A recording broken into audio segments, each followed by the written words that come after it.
Because there's not a whole lot of agenda items that were put forward. So We are live now. we're live. Hi, thanks for coming. The weekend update. New faces? We got a new face. You haven't met Eva before? No. You were too busy. She waved at you on the weekend. Yeah. Yeah, thank you. Hanging out there on the corner waving at you. Everybody else knows Eva, I don't. Yeah. Nice to meet you. Thanks for coming out. You need to look at the Marshall stations a little more. Well, I look at the flags. They're harder to recognize when they've got 12 layers of clothes on. That's true. Oh man, the peanut gallery arrived. Well, the bus finally arrived. Hey, watch it, guys. Okay, the second shift is here. We can go. Yeah. Hey, all right. Anyway, thanks everybody for showing up. There weren't a lot of specific items on our agenda. Linda had a couple notes relating to our last ice race. Oh, you want me to talk? Yeah. Okay, first of all, it was suggested that at the entrance to the lake, we should have a big sign that says private event, all guests report to registration. So we should really work on making one of those. Nobody's stepped up to volunteer yet. I got a hookup for it already, but. John? Enter at your own risk, as well on the sign. Ah, Something, basically a disclaimer, but yeah. okay. And then the second bit of feedback I had from both weekends was that people like having the hot lunch and coffee and hot beverages available. So.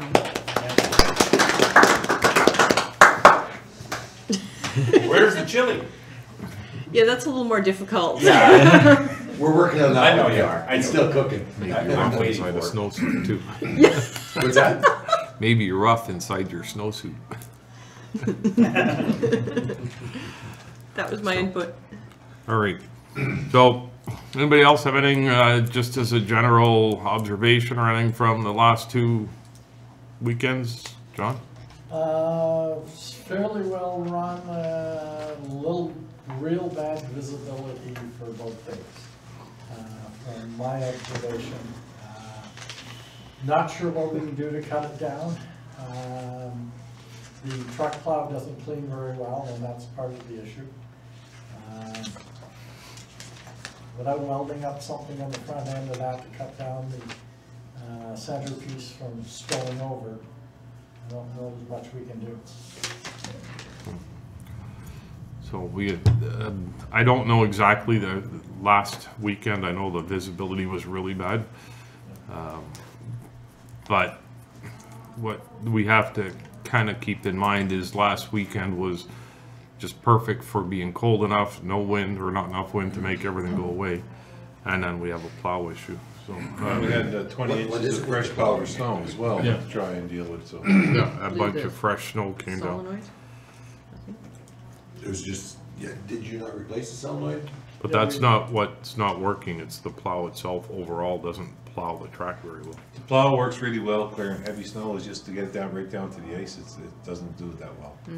What happens is the outboard wing feeds snow into the gap between the center of the plow, and leaves a ridge of snow on the track, Oh. in the middle of the plow, because you got the thing, and then you got that clump of steel in the center. Yeah. And snow doesn't, it feeds off in the middle. But it always did that though, right? No, it didn't.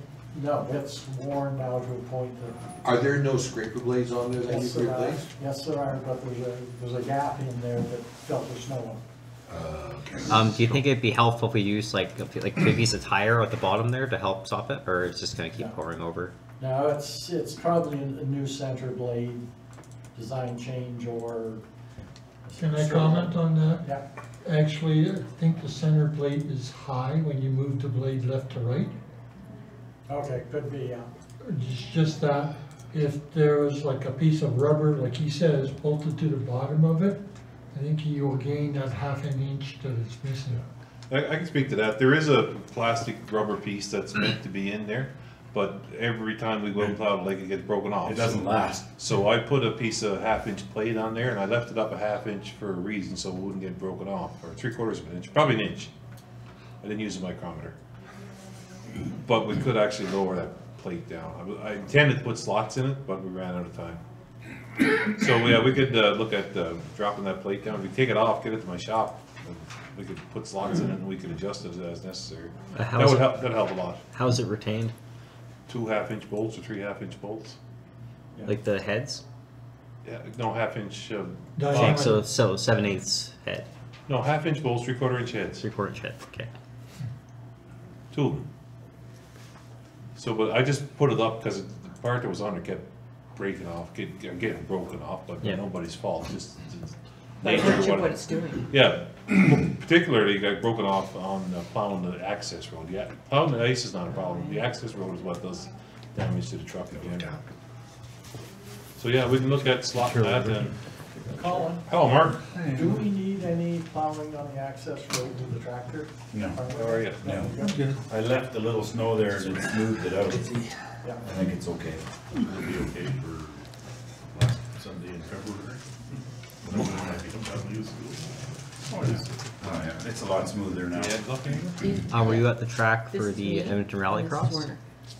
I was there Friday afternoon, and there was about 4 inches of fresh white fluff, and I couldn't see my face. I mean, it was no visibility, but I plowed it.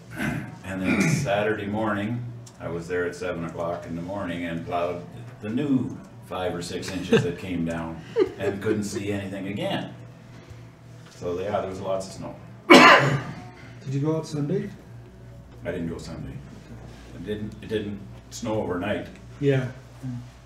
I was telling John that our friend Mike Thorne tells me that the Edmonton Rally Club have enough money in their account, they're thinking of buying a plow truck. Great. And they will supplement our plowing with their truck. Well, they should just pay for our truck. And do whatever you want with their own. But yeah, it would be nice if there was a second truck available. Yeah. Yeah. Yeah, there is, but just requires some volunteer work to get it going. Yeah, and I don't know if he knows how much it costs. He does have a little fantasy, but they were happy and they had a good event.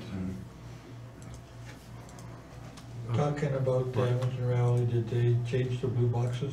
Yes, they have it scheduled to be cleaned after our events. It's done right after. Okay. I checked on that. Are the blue boxes going to be there for my BMW event? Yes. Great. Which is, February 25th, when everybody else is out in Lacklovich. Oh. Sent me. yeah, they'll still be there. They'll still be there. I'll double check with them and just make sure, but Your copy of the coming of the man? I was never coming. because we did talk about them using it March 3rd and 4th, which is the week Yeah. after, so they should still be there. So on the plow itself, obviously we won't get anything done this weekend, I doubt. No, So not, not that I can do.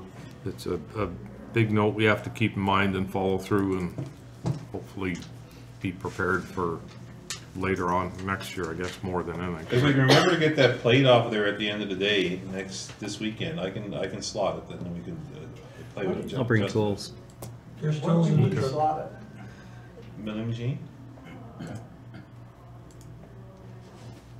Magic? I don't know. And I have a question, is the spare tire, did you guys take it? It's repaired and in the trailer. Okay. I was gonna change it on the weekend, but my car broke down, so I had other things I had to fix. Okay, as long as it's available. And I went and bought at Princess Auto a longer ratchet and a socket because that little breaker bar that they supply. Sucks. Yeah. Yeah. Yeah, so it's a what? That will- 14-inch bar for a 140 foot-pound nut lug nuts? Yeah. Yeah. The last time we changed, last year, we borrowed tools from Mr. Roy again. Was it left side or right side that you lost? Left rear. Oh, okay. That was the one that the stem broke off. That one don't usually break. It's usually the front ones that break. No, a lump got it. It was hard and it broke it off. Oh, thank you. I put a steel stem on it. So, other than visibility, which is partially plow, any other input from the events? It was great from the front. It was fun. Drivers seemed pretty well behaved. Yeah, yeah, okay. Except for corner two. They had problems seeing some of the flags when I was there, I know that for sure. The red one is visible. Somebody's colorblind. So Yeah. only there on Sunday. We didn't practice red flags during the race school. We gotta get back to doing that. Yeah. Because, you know, it is mentioned in the classroom session and everything, but there's nothing like having a real practice red flag. I know we do it during the summer school, but we've got to try and do it during the winter school too. Especially because a lot of the rookies have never experienced anything like that before, so. They have now. About red flags. Since I was listening on the radio, I think the red flag, as soon as it got word on the radio, mine was the first one up. And everybody was piling it into the corner 5 and 6 at full speed still. Well, Visibility probably had something to do with it as No, they well. were still on it. Yeah, I know they were still on it, but Yeah, because I had all but 2 cars in corner front straight, 2 were in corner 2, or 1, and 1 was coming in from the corner 5 inside.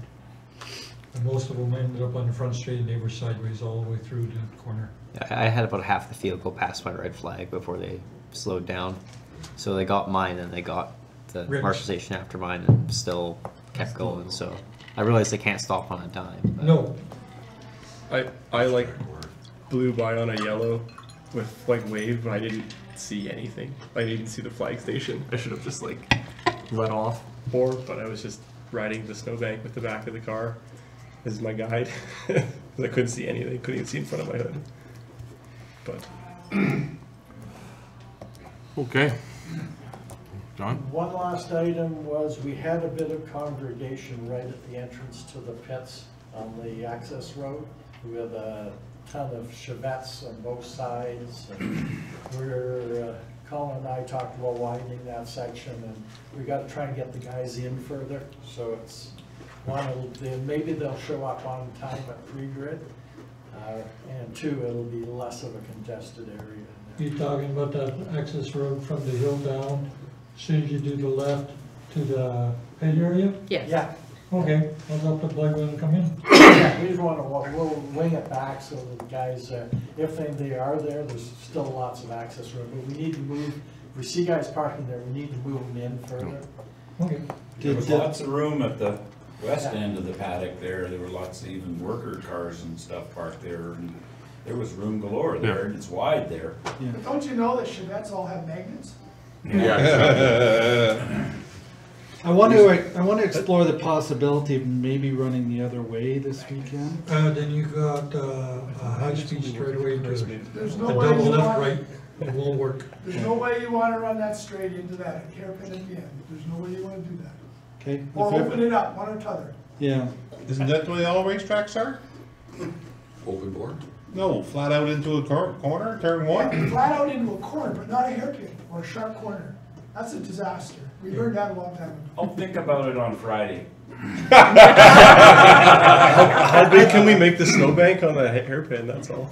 I'm just thinking it would be nice to run that track the other way at least once this year. We ran them back, we ran it the other direction before. I mean, we can Yeah. modify the track. And to I think suit. I think it is feasible. We just may have to make a few little. Well, the last couple of years, we've been going Alterations. clockwise, why don't you just leave it We've gone both Well, ways. it'll help keep the torque, the Last year bolts we on the went the wheels. same way the whole year. the whole This year? time, before switch we the switched. direction.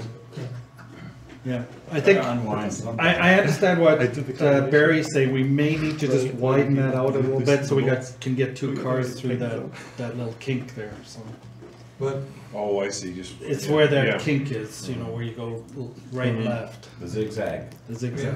but Ask any driver in here. Everybody was going through 1 flat. Oh yeah, Mhm. yeah. One is not a turn. It's just a sideways movement. That's all I'm trying to say, guys, and everybody will want to do the same thing, and it will not work. We can't do it. But in the process. Okay. Well, I'm just thinking on the starts. Once you get past lap Yeah. 1, it's fine. Like, Yeah. it'll be fine. It's just on the starts we're gonna have problems. I potentially could see problems. I'd like to keep the throw it open. I was gonna send out an email to Andy and everybody, and just want you guys to think about it and see if we can run it the other way on this weekend. Also, you got to move all the corner stations. Yep. They've moved Are you up. sure? Yes. I thought about that. I thought they were in fine. There's none left right now. The snow is that freaking deep out there everywhere So you right can put them now. wherever you want. So we'll be plowing new Marshall stations as it is Okay, on Saturday morning. okay. But yeah, there's a lot of snow out there right now. And I'll warn you, when you talk to Andy, he'll say keep it this way it is. 'Cause I Yep. know Yeah, well, we'd like to change it, so. Just from a driver's perspective, it's nice to have something different. So we can all get along, we can do that. We can modify that in turn 1, which is turn 10, whatever it is now. I think. Do you think, Colin? We'll find out. I think they're movable. You'll decide. Remember, Colin, you're driving there. You're Oh, driving no. too. Well, yeah.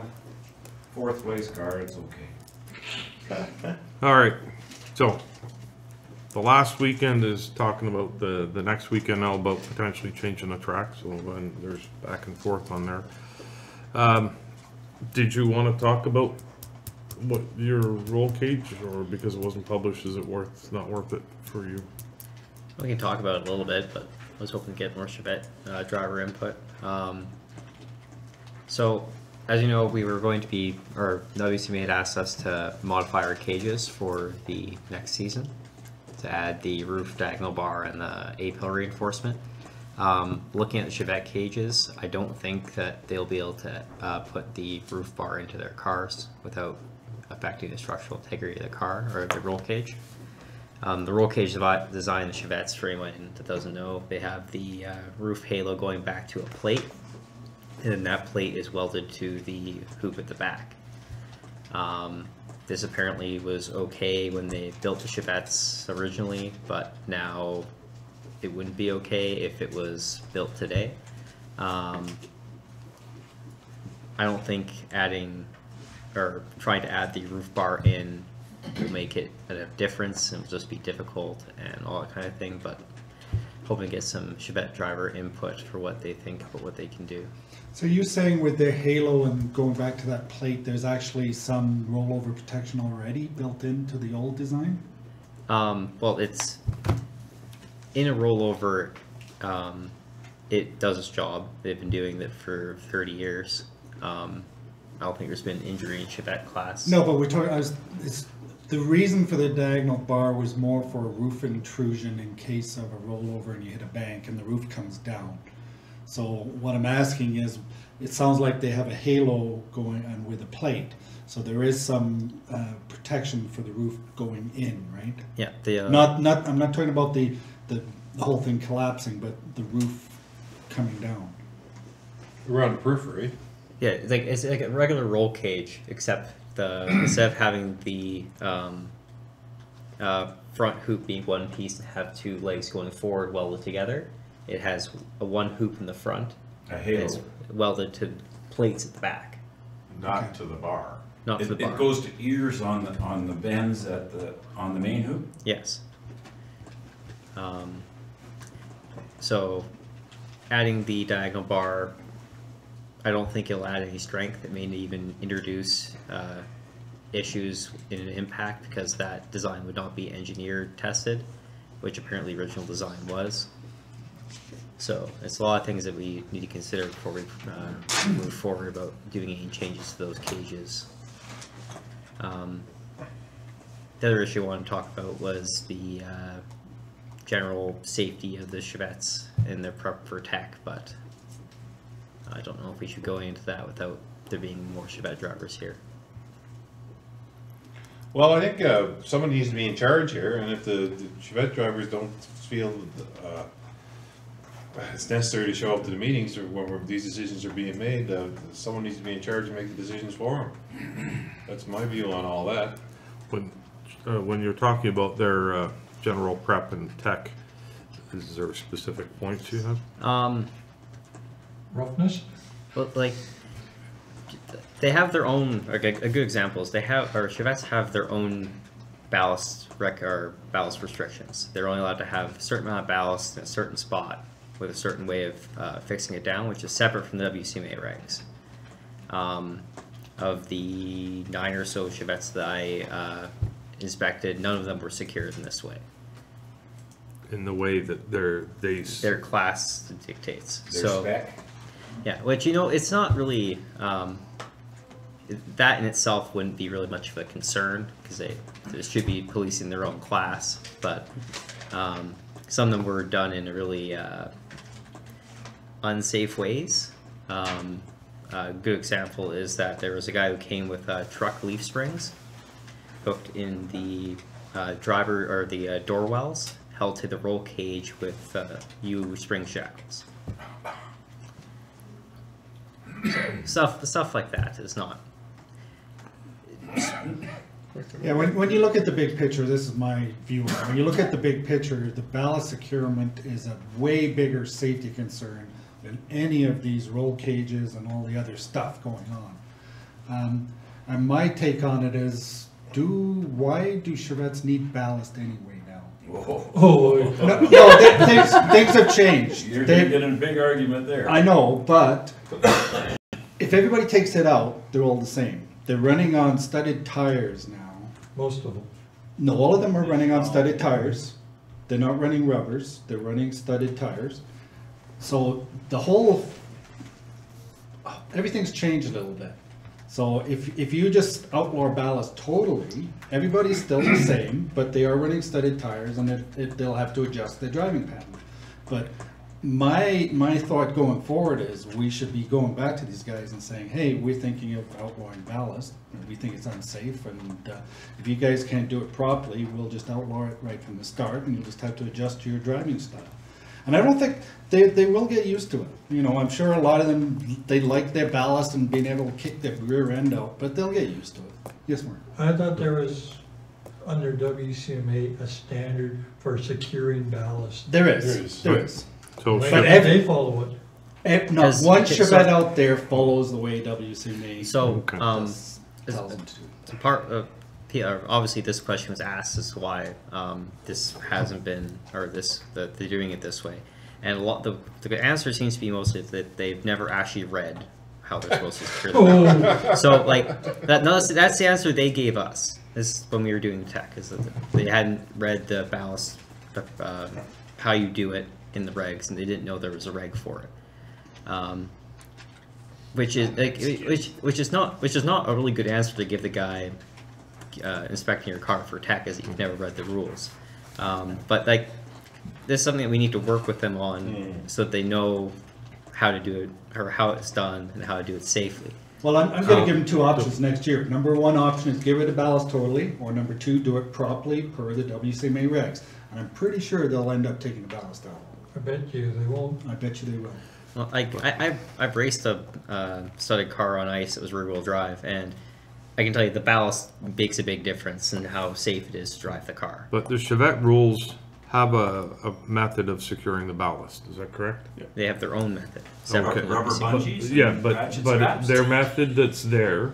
No, their method, the method in the WCMA rules for the Chevette, for the Chevettes is the same as the WCMA rules, because I changed it to that.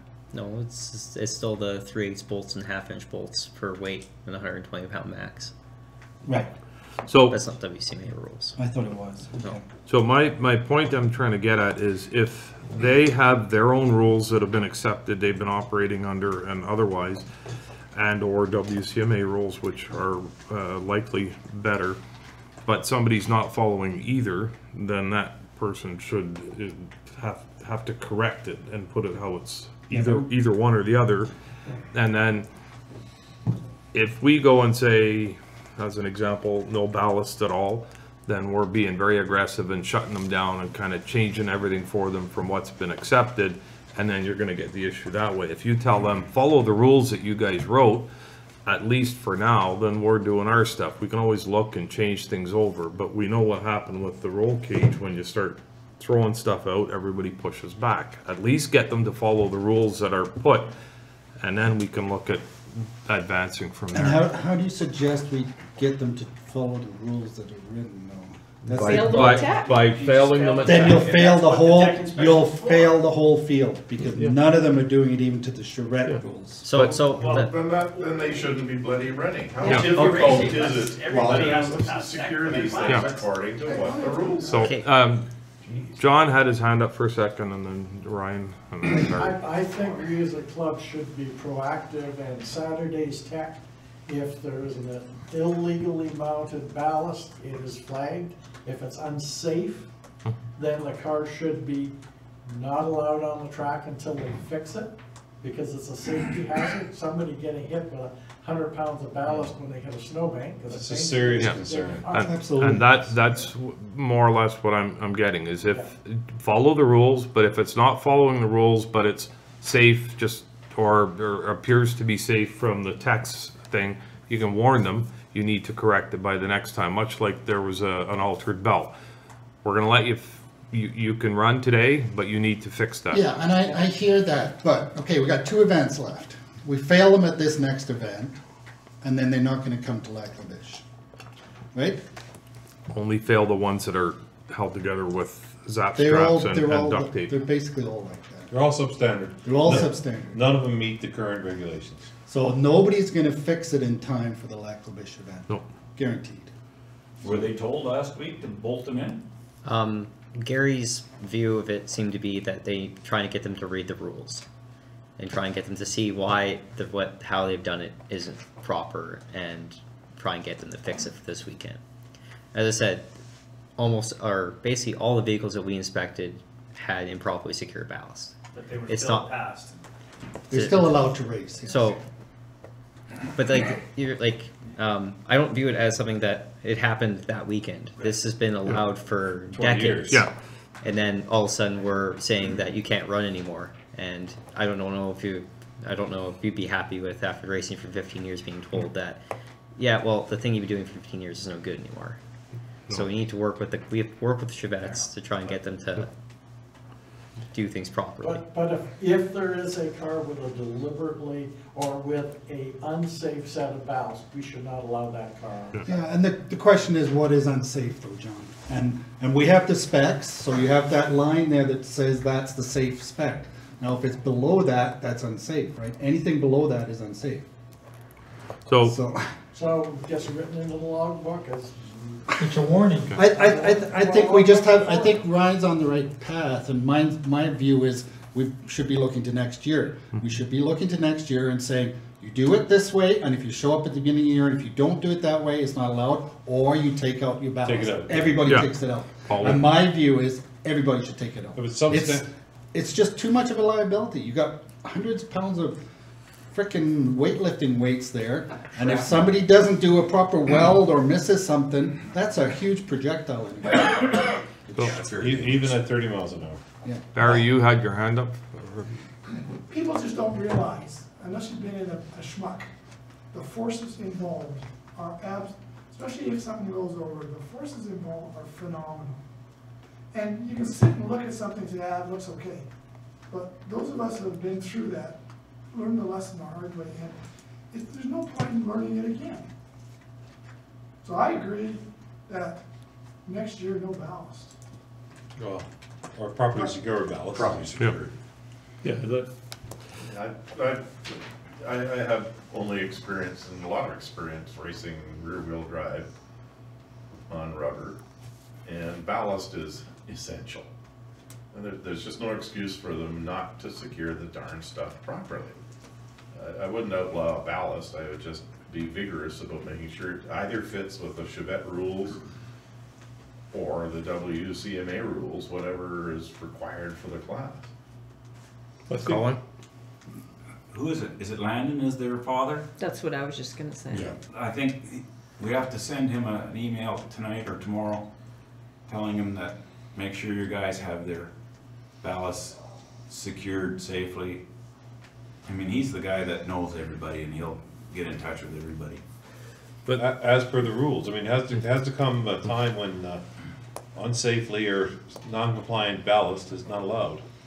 I mean, they come up to say you raced last weekend, it's okay, it's not okay this weekend. I don't think that's the way to do it, but like I agree with Mark's approach of saying by the end of this year, I mean, all those issues, if something is egregiously unsafe, they can't get on the track. But I think everything needs to be fastened and secured within the rules, either Chevette rules or WCMA rules, which everybody thought was the same. But if that's not done by the beginning of next season, you can't get on the track. Peter? No, just ask the guy to take it out anyway. Because he's not secure the ballast when you do the deck anyway, right? You want to race, take it out. Yeah. You know, is that Yeah. you, right? Yeah. I mean, like, Yeah, take it out. that's- Right? You want to race, you can race, but take it out. Or secure it. Rudy, That's easy, if right? some of these drivers are saying they haven't read the rules or don't have the rules or don't know about the rules, can we send Landon the set of rules and make sure he distributes it to all the racers? Say, here guys, this is what we have, this is what we need. No, everybody, the rules are published, it's, everybody has an opportunity to read the rules. I think it's unfair to put it onto Landon. Yeah, it's the onus is on the driver. The onus is on each individual driver. And, you know, you can call Landon the class representative and he can say what he can to them, but really the onus is on each individual. Yeah, but I'm thinking more of working together with helping them do it and saying, okay, guys, these are the rules, and by next year, they're gonna be firm. Well, we can print them off and hand them out to everyone at the next event or Lac La Biche if you want. And like we did have printed rules off or set out at Tech. Well, Kevin? I was gonna say, like, I think just to summarize, because we can keep like going on this, whatever. It's just the formally write up in the Tech thing if it's not permitted, right? If it's completely out, they have to take the ballast out to race. If it's secured, like reasonably secured, but maybe not 100% to what the rules are, like rationally, like in a reasonably way, then they can race, but there is a note written in big letters on their logbook that they are not permitted to race the next event, after the weekend or whatever, without modifying it. But just not to like punish them, and if like for some reason there's an issue that they can't resolve it there, then like we just have to keep a record that they've been told, and then there's a formal structure, and then next year they have to have it fixed. There won't be any exceptions. Yeah. Next year, by the rules. I think Yeah, absolutely. Like, there was a more thorough Tech done. There was a lot of discussions, and I thank Ryan for going through it with Gary. And I think the guys are starting to finally get the message. I'm not going to say they're all going to be compliant next race or the weekend after, but they're starting to get the message that ignorance is not an excuse. You have to read the rules, and you have to be safe, and you have to follow them. And I think they're starting to get that message. Just, all I'm saying is we work together with them, so they get the message. Yeah, just Jim. I think- I mean, I understand wanting to work with them, and I understand wanting to, mitigate the fact that it hasn't been policed properly in the past. But saying we want it corrected by the end of the year or by next season is no consolation if there's an incident in the next weekend. Yeah. That does nothing for us. One of the things that, just listening to the conversation that was mentioned, if it appears safe, it's not by the rules, but it appears safe. At that point, whoever has determined it appears safe is now putting themselves on the hook. So it's a very fine line to walk, because we can end up having no Chevettes as well, or we can end up with a whole write-up on WCMA, much like they have from a Winnipeg event. So it's a very fine line to balance. As overall, and I know you mentioned ballasts, but it's not only that when we're talking about it. There's a whole series of items, and I think one of our better approaches is the Chevettes are changing. They went to slightly bolted tires because it gives them better traction, better car control, but also makes them just a little bit faster, and so on and so forth. I think as an organization, our best way of dealing with it is not specifying any particular item, just specifying overall that we are going to start looking a little bit closer at all factors and make sure your vehicle complies. If it doesn't comply, you may not be able to run. And then we were kind of covering and leaving it open for a little bit of discretion. Fair enough. Um, With respect to the balance, though, Peter's got a good point, that if something is clearly unsafe, removing it Yes. can't be that hard, and that's an easy option that Yeah. still gets somebody out on the track. Yes. And it takes away that issue. Now, regardless of what rule changes happen or anything else, that can't be that difficult. If Yeah. it's not properly secured, Yeah. it can't be very hard to take out. That's right. Dave? Are the Chevettes still used as the red erasers in Black Lavish? Yes. That's, Liability. that's Yeah. a real liability Yeah. if we've got. So I think those ones should be very carefully scrutinized. Yeah, as I said, I did not check all of them, and some of the ones that I didn't check were ones that were better prepared. So the ones that are better prepared are the ones that are being used as rental vehicles. Something to remember too is in the past at the oval track, I was tech and the guy was past tech, and then between heats, guess what they'll Change do? his car. They'll reinstall it. So You think that wouldn't happen? That's just a minus 50 points, though, when you get caught with that and banned for the rest of the season. So, obviously there's an issue. Obviously it was brought up already. Ryan mentioning it now, it's coming to the forefront. I think as a club we should look at it as blatantly unsafe, no-go, but make it clear that we're looking at everything and we will be expecting it to be brought up for next season. Barry? Can I make a motion or a proposal? And that is that the executive write down something and say, this is what we are planning to do, and give it to the Chevette guys and say, okay, this is where we're going, we want your feedback, so that we can start the dialogue in a formal way with you guys providing the leadership. Mm-hmm. We can send, I guess actually sending an email to Landon, who is their representative, either chosen or appointed, and just saying, you know, this is where we're looking because there's concerns, and then started being firm but not trying to push them out of the equation, because that's the key, is to keep them involved in the discussion. The car count is good. Yes. That's Yeah. not- that's In my not rock the opinion, boat, a piece Hinder. of paper is really hard to ignore. If someone at tech hands you a piece of paper that says, we're You've been looking warned. at your ballast, fix it. Well, if they do get the tech right, and they're like, it's totally unsafe, they just say, just take it out. And then they'll understand really quickly why they probably want to have it in there properly. When they drop to the back of the package, can't have any traction. I'd like to table a motion. Yeah. But for 2019 ice racing season, all Chevette ballast must conform to the Chevette class securement rules. Yes. Anybody? Any discussion on said motion? No. You need a seconder?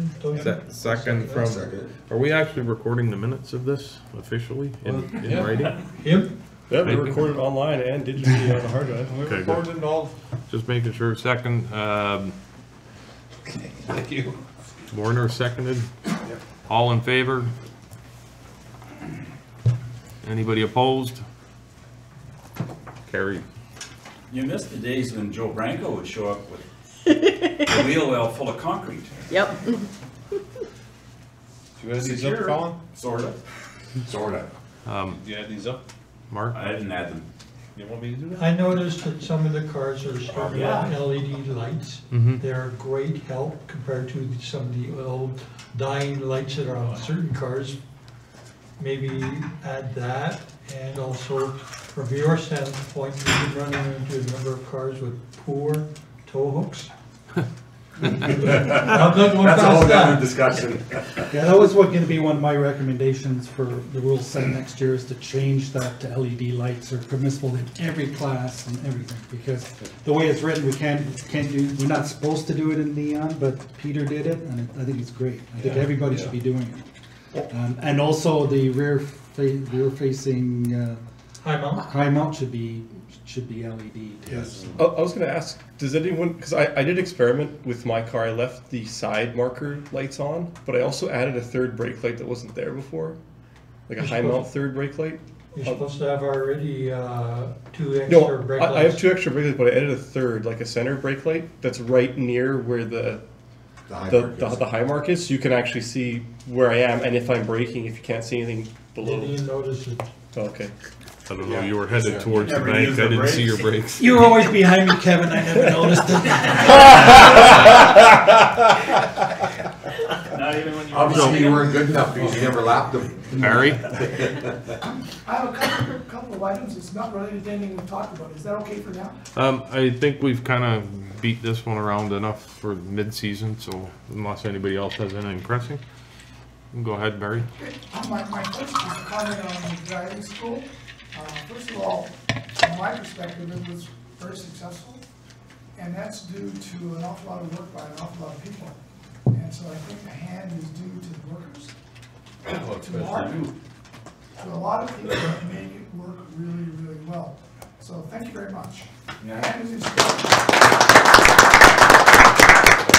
That's including yourself, Barry. There's a couple of other points. First of all, I had some feedback and I wanted to address it. The first one is I should have taken the opportunity to throw a red flag. That was my fault. I should have done that. The other comment that came to me was why I didn't allow instructors to sign students off for the last session or two. And that was deliberate because there were no banks and I did not want students running around. I just considered that not safe. So that's the reason I did that. The second one is I did not run practice starts for the same reason.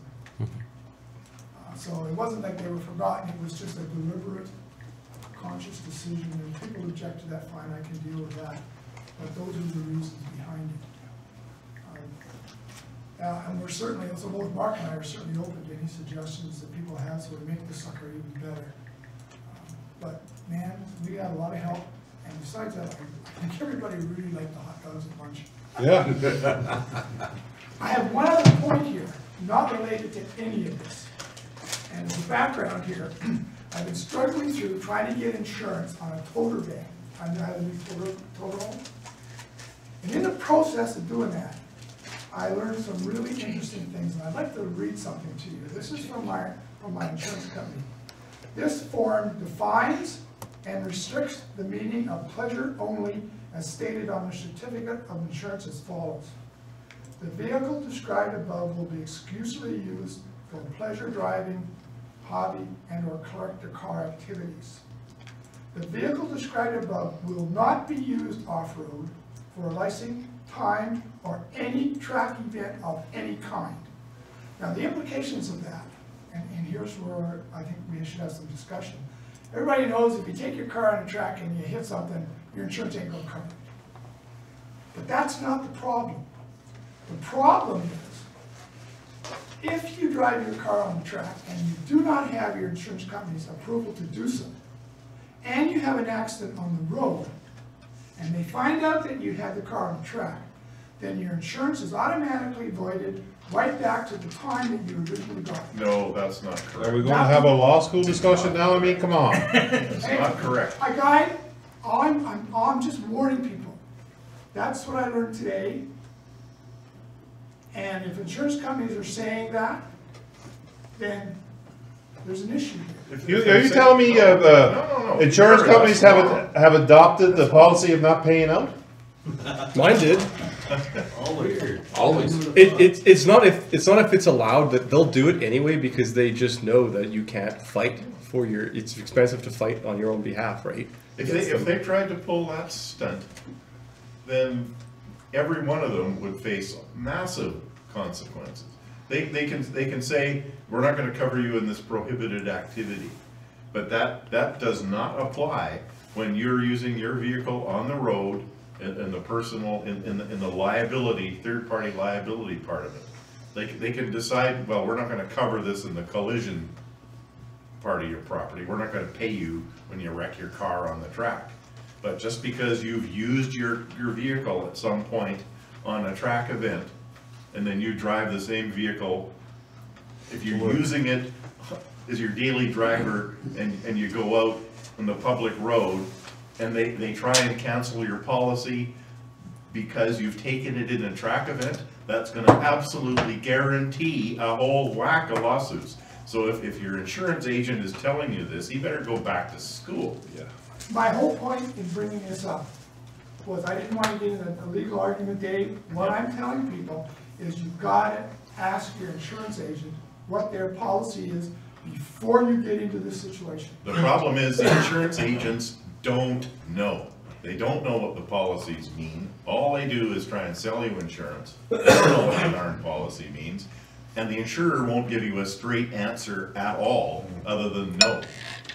I just don't tell them. I always play the don't give them any information they don't need, because I found, and I lived in the States, I had a lot of issues with tracked cars and insurance coming afterwards, and I was legally in the right and they had to cover me, but I had to pay so much money to fight them in court to finally win. And I did win, but it was just, I can't do that like over and over and over again. It was like $4,000 or $5,000 for the 2 times I had to do that. It was just, it's just stupid. You just don't tell them anything. If they ask you a race thing, just don't even answer the question. See, I don't have to answer that.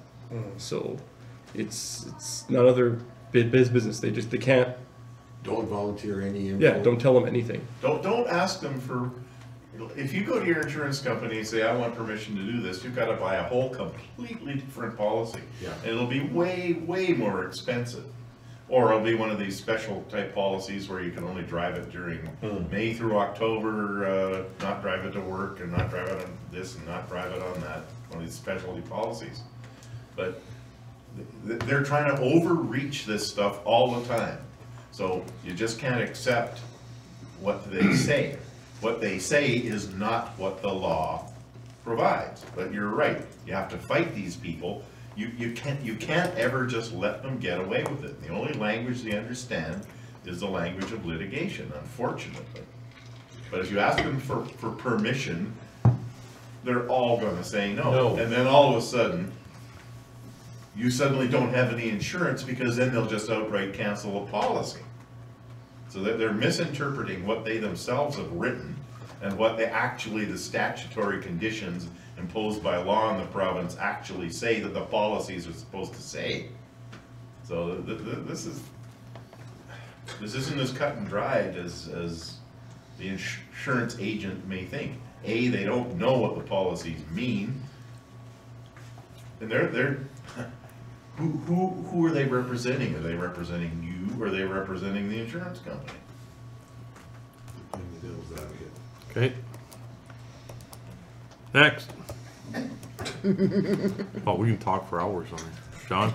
An update on the dyno. It is being removed from Sean's shop. Gone. It's gone. Gone? Okay, it's being installed. Bill's still follow shortly. Ron is collecting all the appropriate paperwork, signatures. Awesome. Making sure it's all ready to go. He will call you with the bank account info so they can do direct deposit. Awesome. Awesome. And when does the first check get deposited? Right away. I was thinking 1st of March, right? Well, I think Rent is doing in advance. I'm thinking 1st of February. I'd give them a It's been 6. They also are preparing their rate schedule for NASCC club members, because in the lease agreement, there's a special discount for club members and race cars and tuning time because of the good deal we offer them on the dyno. So they will be publishing that probably within the next 3 to 4 weeks or so. I'm really glad to see Speed Tech have that equipment in their shop. I think it's good for their business. I think it's good for the club as well. I think it's a good fit for everybody. It makes more room in your shop. More race car deposits. Well, I was reluctant to charge that bay that the machine was in rent for $5,000 a month, so I've been reluctant to charge the club $5,000 a month rent for the past year, but I figured it was time to do something about it. Just in case anybody's wondering. Thank you. Thanks. All right. Anything else from there? Mark, you want to talk about some all things racing, I believe. Is what you termed it. Yeah, I think we covered a lot of it. Just, I want to reiterate what Barry said. I think we had another fantastic school. That's 2 years in a row we've sold that out now. And the price increase stuck, and nobody had any problems paying the extra money. It was a $30 increase for the early bird. No, $20, sorry. And everything was amazing. We're getting really good at putting that on, and thank you to everybody that helped us out. Now, did we talk yet about the logistics for Lac La Biche, what we're taking up and what we're doing? Before we go to there, do you, on the school itself, do you know how many were for license and how many were just for school? We had 31 total students, 8 people bought the rookie package, and 7 of them are racing. So seven out of 31. Okay. 7 rookies. That's good. What about finances? Finances, we deposited $10,000 minus the expenses, so we probably made $6,000, I'm guessing. I didn't do his breakdown as much as I did last year yet. I'm gonna yet to do that. The other positive was on our first race weekend, we made good money too. Good car count. Good car count. With the Chevettes. Yeah, this was our first year that I've been involved with the club that we actually increased our numbers in ice racing, which is a huge. Hey, everybody! So by the end of the year, we actually will see a couple more out. It's fine. I think we finally hit rock bottom and we're back on the way up. It's taken a lot of work, taken a lot of monetary effort on the club's behalf. Like the new studded tires are a win. The new Chevette tires are a win for everybody. I think we got nothing but going. Moving forward, it's going to keep on going. I think we can gradually bring it back to where it should be. I was talking to Ken Staples. He said back in 2006, I think he said there was 38 rubber cars. Pretty close. It just blows my mind. It's before I was involved, but still, we're struggling to keep running. If we would have lost any more cars this year, I would recommend we shut down ice racing really, because it's just not worth the effort. But I think we can see the light at the end of the tunnel now and bring it back to make it a really good success, not just for racers but for the club too. So. I've been following what's happening in Winnipeg, and they're really struggling for their car counts in Winnipeg. Really struggling. Their first weekend, they only had 3 cars out, I think. Yeah, the second weekend they had six cars out. I think one of the advantages that we're leveraging, it did cost our club a lot, but I've been pushing a lot, and I'm glad the board's been behind it, was being very rookie friendly, offering all the services in-house to get racing. You need bolted tires, we have the hardware. You need to shave your tires, we shave them. It's just a one-stop thing now. People can't say, oh, I don't know where to go. They just come and get it done. And the standard with the, I know, like I talked to some guys from Winnipeg, they're interested in the wear that the ice is seeing from our tire, because we're actually able to run reasonably fast limited stud cars with rubber and have the Chevette class, and the ice is great for everybody.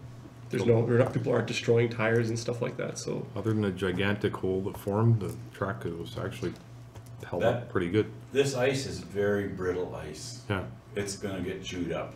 Yeah. It cracked a lot. Yeah, it cracks, but it's not rutted from the tires nearly as what it's just brittle.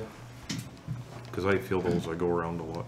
Because I run black rockets on the back of mine, and I had almost no wear on it, which is pretty good. Usually you lose 1 or 2 studs a race on the back, but I believe the Minden Ontario group has an increase. No, put a warning sign on the northbound lane, warning drivers coming north on the road that there could be traffic. Yeah. No, people coming out of that field have to be responsible. Yeah. Yeah, we can't put signage on public roads. You could put a stop sign on the boys' side. On the side. On the field. I think it's not too bad. I think we can maybe push that a little bit further out, make it. But I have concern coming off there at the plow truck, because visibility off to the side isn't always very good. Because of the trees. You never know who's. I've been there a lot in the summertime, and there's people go by there at 100+ clicks. Yeah, of course, it's a gravel road. Yeah. All right, so yeah, that's, I agree. That's That's good. something we probably mentioned at the drivers meeting, make sure everybody comes to a stop before they Yeah. venture onto the road, that's a good point. Yes. It's John had his hand up. At the last ice race, I went around and talked to most of the spectators that were there. And sort of, how'd you hear about us? What are you know, got any questions? And probably 2/3 were affiliated with a racer. And the other 1/3 were driving by, saw our sign and pulled in. Wow. The sign on 627, Yeah. actually, if we're doing any money on signage, I was those thinking are the same kind of thing. tired. They need Yeah. to be replaced. I already exterior. have a bunch of signs designed.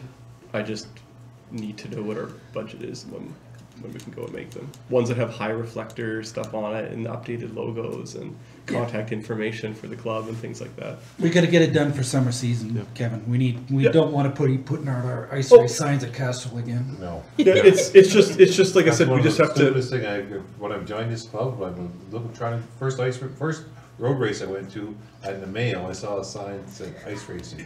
So what the hell is this? 10 years later, we still got the same to talk about for 10 years. Yeah, we gotta do it for summer racing. Yeah, we have. I have some stuff. We just have to sit down and run the numbers of what we want to spend. So We don't Mark? want to spend anything. Since I'm But the we one will who spend puts up the some. signs in the morning and picks them up and at the evening, there's I believe something about a highway code. I can't put them closer to the highway than where No, they're fine. Yeah, that's fine. Yeah, they're So big I'm grid. just- No, their grid's fantastic with It's it. great. Because Just I make 'em know taller. coming from the east, you can see them pretty much, but coming from the west, I'm not sure about. I don't know, how does Roy feel about us having advertising on the highway? Colin? Sorry. How does Roy feel about, like, we've got signage on the highway more for our attendees to find the event? Like, does Roy have any? He hasn't talked. No, he's not. The volume, he's okay with the volume that we have out there? Yeah. Or conduct and, It's changed in 44 years that he's been there, but it's because there's been more development further south, and there's a lot more traffic.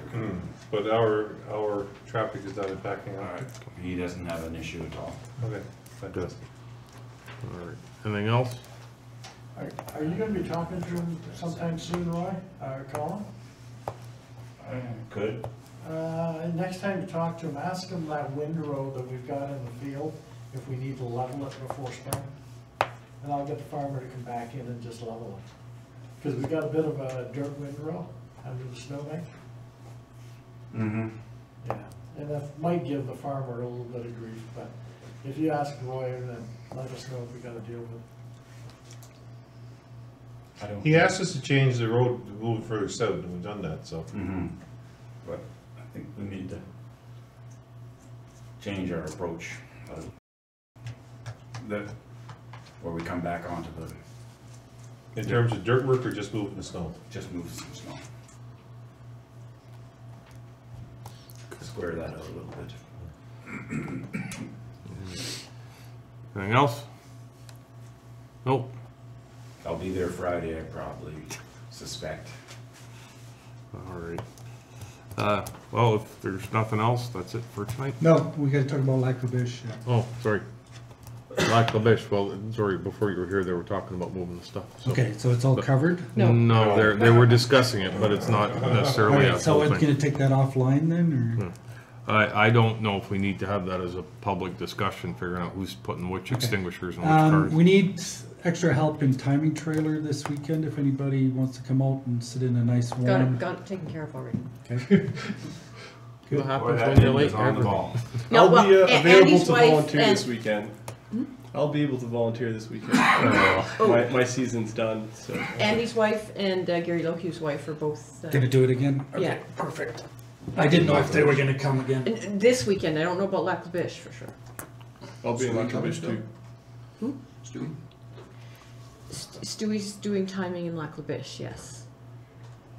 Yeah, he hasn't done it for quite a few years, so he was wanting Peter to make some notes this weekend. He can come visit on the weekend. Yeah, I suggested that. He said it's a long way out there. But he'll go to Lac La Biche. with his mother. His mother's hauling him along. The only reason he's going is because his girlfriend's going to Florida. Did anybody empty the bucket of water in the timing trailer? There was a bucket of water. Was. There were 3 originally, we used 2, and there was still 1. It's balanced For what? now. What was the water for? It was patching. Well, it'll still be there. It was It's effective. probably a little lumpy. It's I Chevette hope ballast. somebody would have dumped it. but- I didn't see it when we moved it. I didn't see it either. I think it was gone before that. I think it got used. Somebody came and got it during the day. Not me. When the pool first showed up. I only used 2. I used 2, I got the I 2 don't- empties. You had the 3rd one. Third one was in the timing trailer. Yeah. Oh, maybe it's still there then. Then we frozen. It won't spill. Yeah. Well, it won't spill now, but it may have spilled on the way out. No, I know, they Are you still online? travel buckets. Yes, do you want me to do? Well, I don't know. We're talking about ice buckets now, so Okay. Yeah. I will. I think we're done. Yeah. Goodbye, internet. We are going offline now. See you again. Yeah. See you.